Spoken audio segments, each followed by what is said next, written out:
Bismillah. Assalamualaikum warahmatullahi wabarakatuh.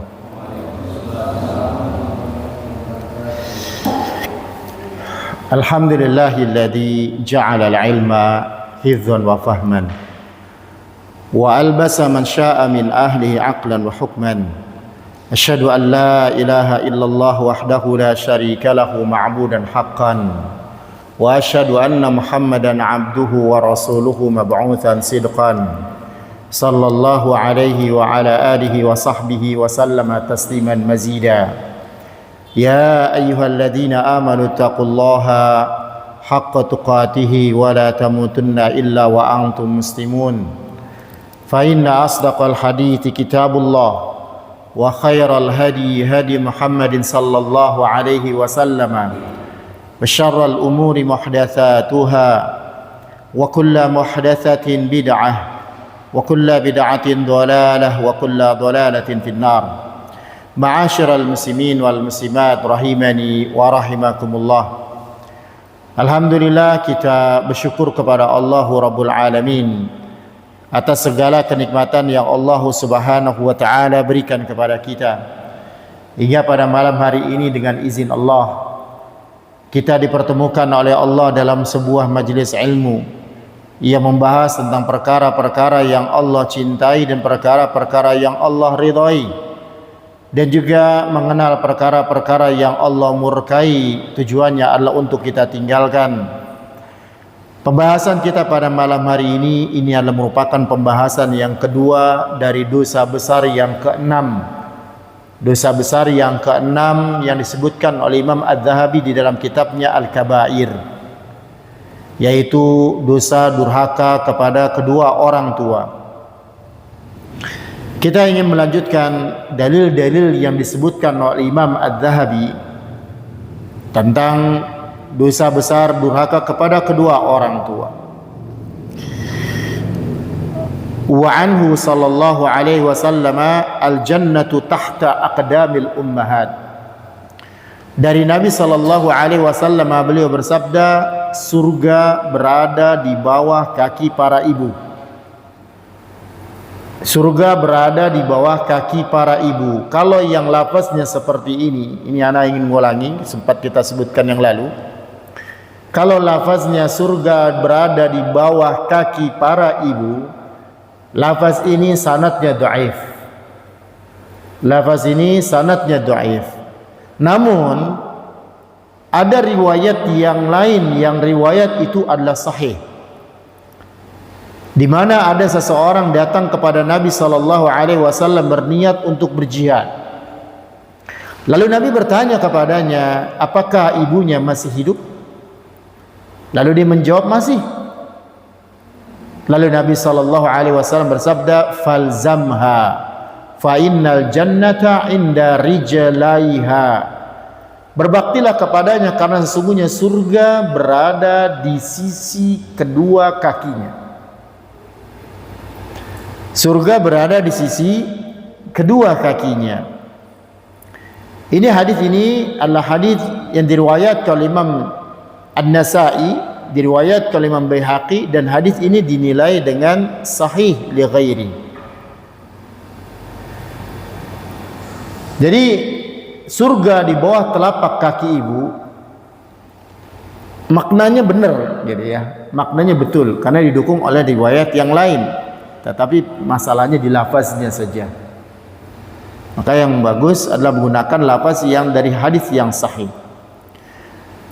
Apalagi ada hadis Nabi yang lain di mana ditujukan bahwasannya surga itu bukan hanya di bawah telapak kaki para ibu, tapi Nabi pernah menyebutkan dengan kedua orang tua. Bukan kata ibu saja, tapi kedua orang tua. Di dalam sebuah riwayat dari Jahimah, dia mengatakan, ataitu Rasulullah sallallahu alaihi wasallam astashiru fil jihad. Faqala Nabi sallallahu alaihi wasallam, alaka walidan? Kata Jahimah, aku mendatangi Rasulullah sallallahu alaihi wasallam meminta pendapat Nabi tentang jihad. Maka Nabi bertanya, apakah kamu masih punya kedua orang tua? Berarti disebutkan juga ada ayah di situ. Lalu dia menjawab, na'am, iya, masih punya.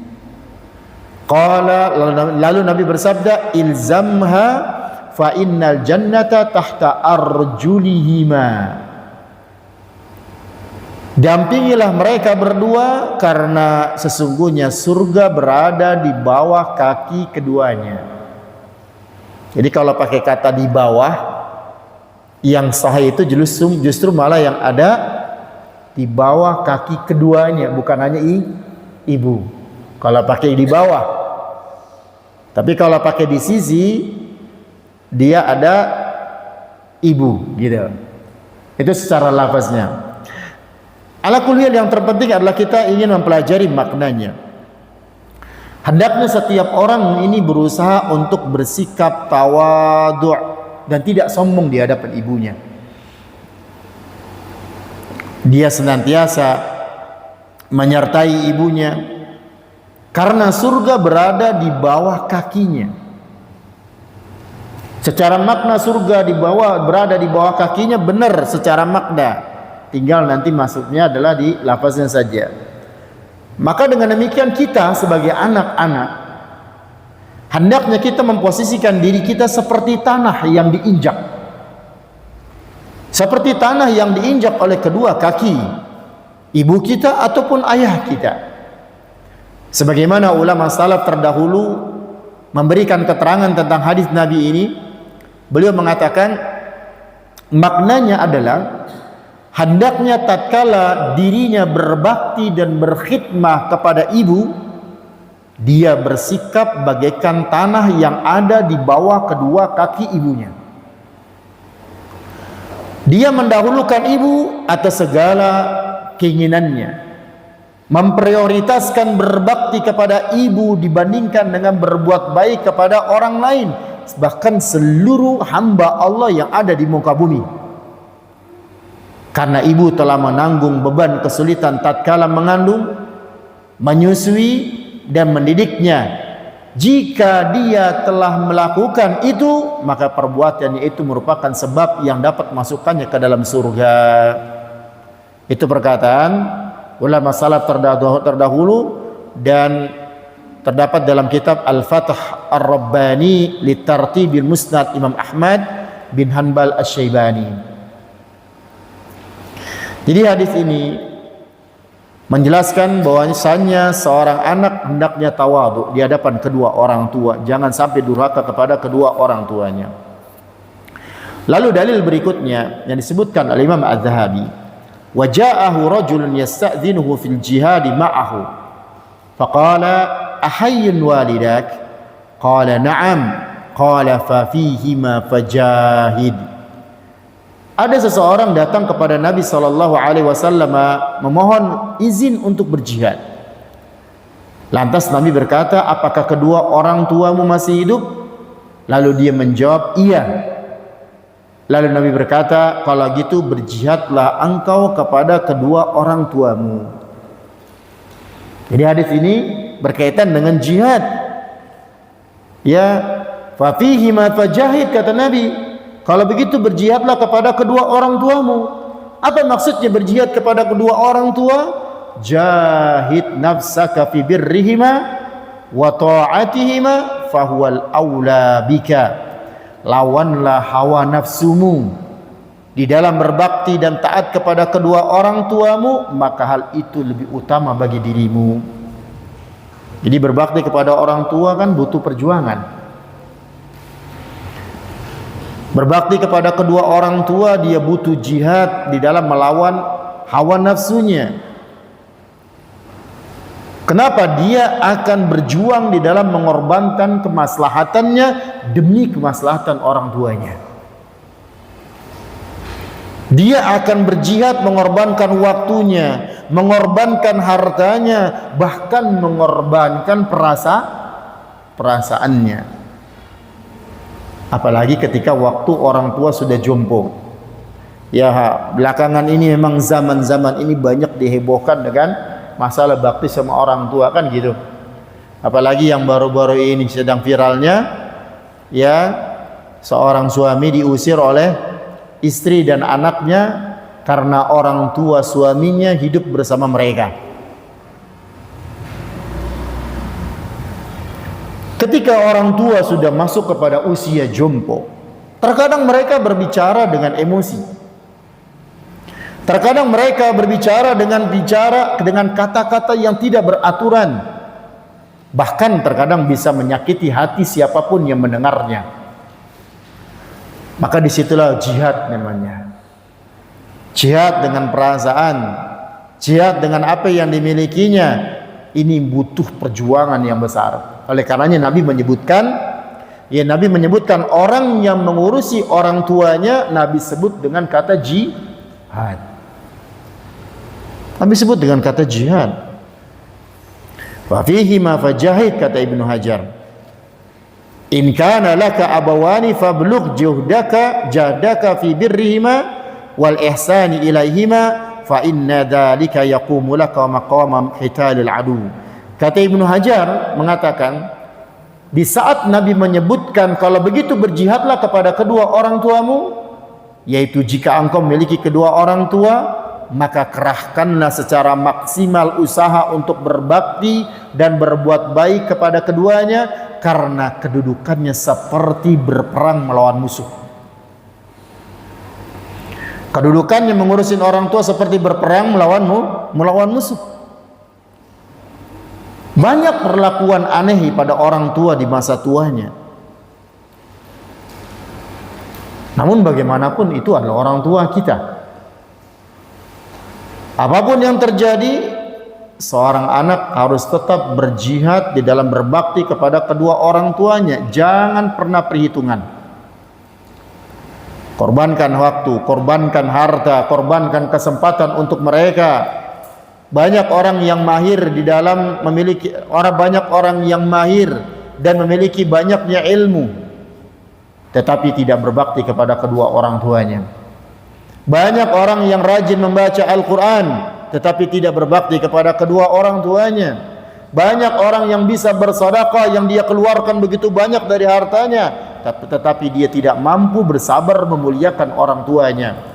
Dan ini adalah merupakan kesalahan di dalam mengutamakan. Oleh karenanya kepada kita sebagai anak-anak, hendaknya berbakti kepada kedua orang tua, dan berbakti kepada kedua orang tua membutuhkan jihad. Kemudian dalil berikutnya, Imam Adz-Dzahabi menyebutkan, wa qala ummaka wa abaka wa ukhtaka wa akhaka wa adnaka. Nabi sallallahu alaihi wasallam bersabda, ibumu, lalu ayahmu, lalu saudarimu, lalu saudaramu, lalu kerabat terdekatmu dan kerabat terdekatmu. Apa maksud dari hadis ini? Hadis ini menjelaskan tentang urutan di dalam berbakti kepada manusia.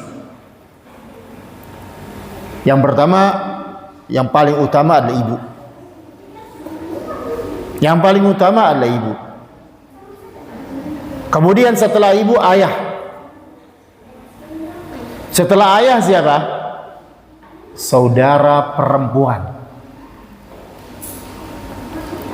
Ya, itu urutannya. Bagaimana kita berbuat baik kepada manusia, paling tinggi adalah ibu, paling utama, nomor satu. Kemudian yang kedua ayah, yang ketiga adalah saudara perempuan. Kemudian yang keempat adalah saudara laki-laki. Barulah kemudian kepada kerabat-kerabat terdekat yang lainnya. Ini mengingatkan kita, jangan salah di dalam mengutamakan, memprioritaskan. Karena ada sebagian orang yang keliru di dalam memprioritaskan. Dia berbuat baik kepada orang yang jauh, sementara orang yang terdekat dia tidak berbuat baik. Dan di dalam hadis ini tadi, yang paling utama ibu, kemudian ayah, kemudian yang ketiga saudara perempuan. Kenapa saudara perempuan dulu bukan saudara laki-laki? Ya, karena wanita lemah.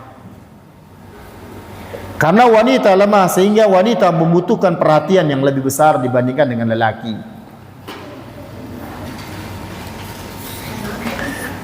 Kemudian kita sebutkan dalil berikutnya yang dicantumkan oleh Imam Az-Zahabi. Wa ruwiya 'anin Nabi sallallahu alaihi wasallam qala la yadkhulul jannata 'aqun wala mannan wala mudminu khamrin wala mu'minun bisihrin. Tidak masuk surga orang yang durhaka kepada kedua orang tuanya, orang yang mengungkit-ungkit kebaikan. Dia sudah berikan kebaikan, kemudian dia ungkit-ungkit lagi kebaikannya. Orang yang sering meminum khamar,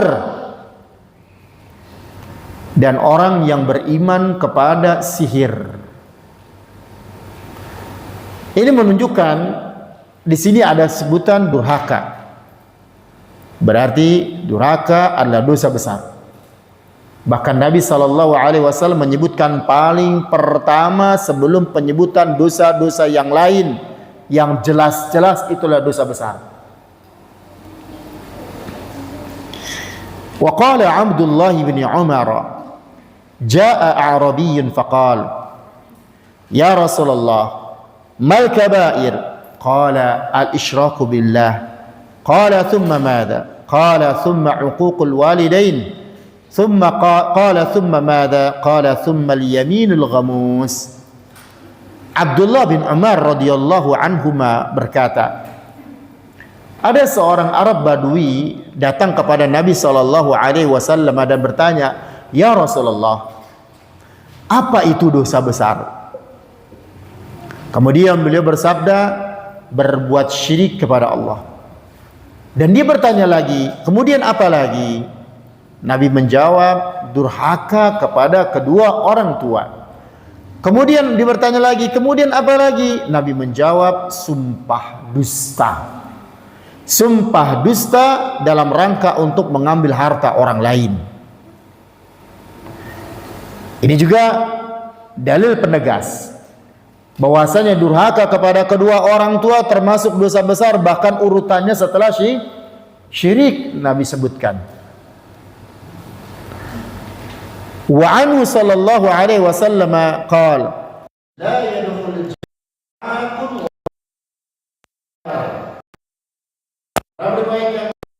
sallallahu alaihi wasallam bersabda, tidak masuk surga orang yang durhaka kepada kedua orang tuanya dan dia mendustakan takdir. Mendustakan takdir.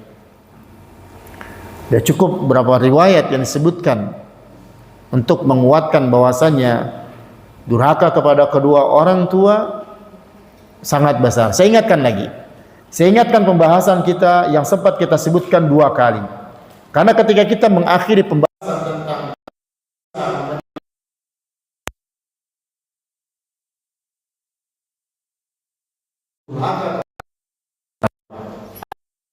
durhaka kepada kedua orang tua, sampai-sampai yang di antara para ulama mengatakan dua orang dosa lakukan kepada kedua orang tua enggak ada yang kecil. Meskipun dia dosanya hanya menunjukkan muka masam, muka yang tidak enak dilihat sama orang tuanya, sehingga orang tuanya sakit hati, itu langsung dosa besar, nggak ada dosa kecil. Apapun ucapan, apapun perbuatan, apapun yang kita lakukan kepada kedua orang tua, sampai-sampai ada ulama yang mengatakan nggak ada yang dosa kecil, semuanya dosa besar. Meskipun kalau itu kita lakukan sama orang lain dosa kecil, tapi pada saat itu kita tujukan dengan cara yang sama, dengan perbuatan yang sama, kita tujukan kepada orang tua, dosanya besar. Ya, nggak ada yang dosa kecil. Sebagian ulama mengatakan apapun bentuknya ketika itu sudah membuat sakit hati orang tua, itulah durhaka. Itulah durhaka.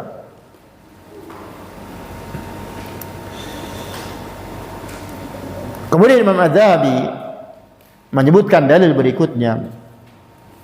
Wa rawa Isa bin Talhah ibnu Ubaidillah an Amr bin Murrah al-Juhani radhiyallahu anhu anna rajulan qala ya Rasulullah ara'aita in sallaitu as-salawatil khams wa sumtu ramadana wa addaitu az-zakata wa hajjajtu al-baita famadha li.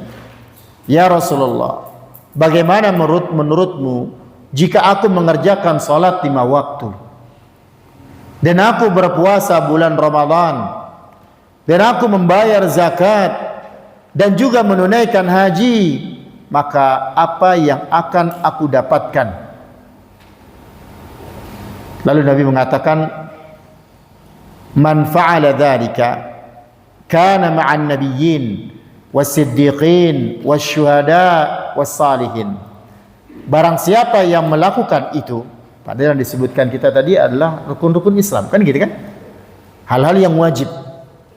Barang siapa yang melakukan itu, maka dia akan bersama para nabi, bersama para siddiqin, dan bersama para syuhada, illa an ya'aqqa walidayhi, kecuali kalau dia durhaka kepada kedua orang tuanya.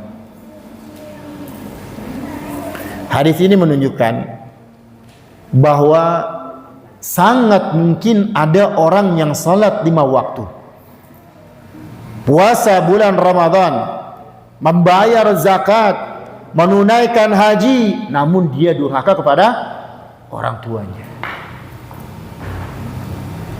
Terkadang kita mendapati seseorang yang luar biasa, beribadahnya Masya Allah, pintar, memiliki ilmu agama, rajin berbuat kebaikan, akan tetapi ternyata dia durhaka kepada kedua orang tuanya. Dia tidak sabar berhadapan dengan orang tuanya. Seringkali dia mengangkat suaranya di hadapan kedua orang tuanya.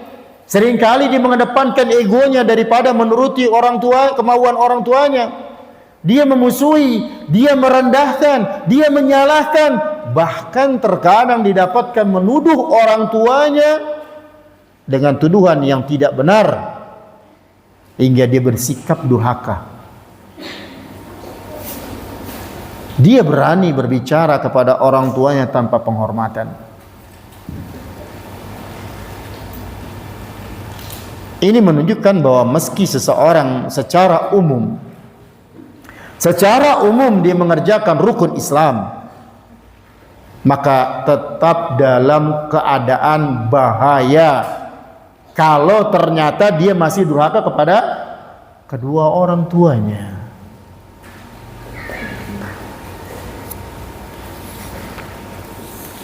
Kemudian riwayat yang lain atau dalil yang lain yang disebutkan oleh Imam Adz-Dzahabi, an Bakr bin Abdul Aziz bin Abi Bakrah qala haddatsana abi an Abi Bakrah marfu'an kullu adh-dhunubi yu'akhkhirullahu minha ma syaa'a ila yaumil qiyamati illa uquqal walidaini fa innahu yu'ajjalu li sahibihi. Secara sanad sebenarnya hadis yang akan kita sebutkan ini dhaif, tetapi dia punya penguat. Kita sebutkan dulu. Seluruh dosa ditunda pembalasannya sesuai apa yang Allah kehendaki hingga hari kiamat, kecuali dosa durhaka kepada kedua orang tua. Maksudnya apa? Dosa-dosa ada yang Allah tunda nanti diazabnya sampai hari kiamat baru ditunaikan sesuai dengan kehendak Allah, kecuali dosanya kalau dosa durhaka. Sesungguhnya dosa tersebut akan disegerakan kepada pelakunya. Hadis ini sebagaimana Ana bilang tadi, secara sanad hadisnya dhaif, tetapi ada hadis yang kuat yang menyatakan bahwa tidak ada dosa yang paling cepat disegerakan hukumannya seperti berbuat zalim dan memutuskan silaturahmi. Sebagaimana nih penguatnya? Hadis sebagai penguatnya adalah hadis yang diriwayatkan oleh Imam Ahmad dan juga diriwayatkan oleh Imam Bukhari, tapi bukan dalam Sahih Bukhari, tapi dicantumkan dalam Adabul Mufrad. Ma min dhanbin ajdaru an yu'ajjala li sahibihi al-'uqubata ma'a ma yuddakharu lahu min al-baghi wa qati'atir rahim.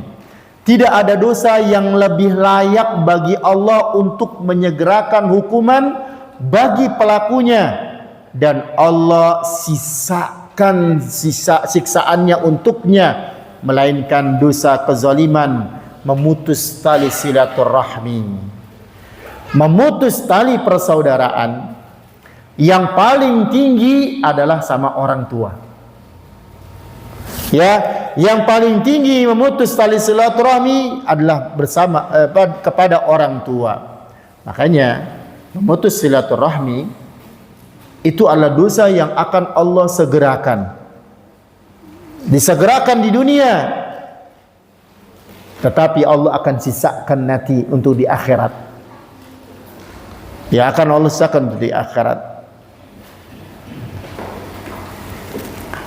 Wa qala an-nabiy sallallahu alaihi wasallam, la yajzi waladun walidan illa an yajidahu mamlukan fayashtariyahu fayu'tiqahu. Dalil yang berikutnya disebutkan oleh Imam Az-Zahabi, sebuah hadis yang diriwayatkan oleh Imam Muslim, bahwa Nabi Muhammad sallallahu alaihi wasallam bersabda, tidaklah seorang anak bisa membalas jasa orang tuanya kecuali dia mendapati orang tuanya dalam kondisi sebagai budak. Dia mendapati orang tuanya menjadi budak, lalu dia membelinya dan dia membebaskannya. Hadis ini memberikan keterangan dan penjelasan, seorang anak tidak akan mungkin bisa membalas kebaikan dan jasa orang tuanya. Enggak akan. Apa sebabnya kita tidak bisa membalasnya? Perhatikan ini. Pertama, perasaan seorang anak ketika melayani dan merawat orang tuanya takkan pernah sama dengan perasaan orang tua ketika melayani dan merawat dirinya waktu kecil. Orang tua merawat dan melayani anaknya dengan penuh kasih sayang dan kegembiraan. Dan orang tua ketika merawat anaknya itu berharap anaknya selalu bisa hidup dan bisa tumbuh sampai besar. Tapi kalau anak merawat orang tua, anak merawat atau mengurusi orang tuanya pada umumnya bukan dengan rasa gembira. Akan tetapi yang ada adalah mencoba menyabarkan dirinya, bukan dengan rasa gembira. Begitu juga yang kedua, kenapa kebaikan atau bakti seorang anak tidak akan bisa membalas kebaikan kedua orang tua? Yang kedua, kalaupun ternyata ada seorang anak bisa membalas seperti jasa kedua orang tuanya pernah ngasih uang 1 miliar, dia pun kasih juga 1 miliar, umpamanya, maka tetap saja dia tidak akan bisa sama.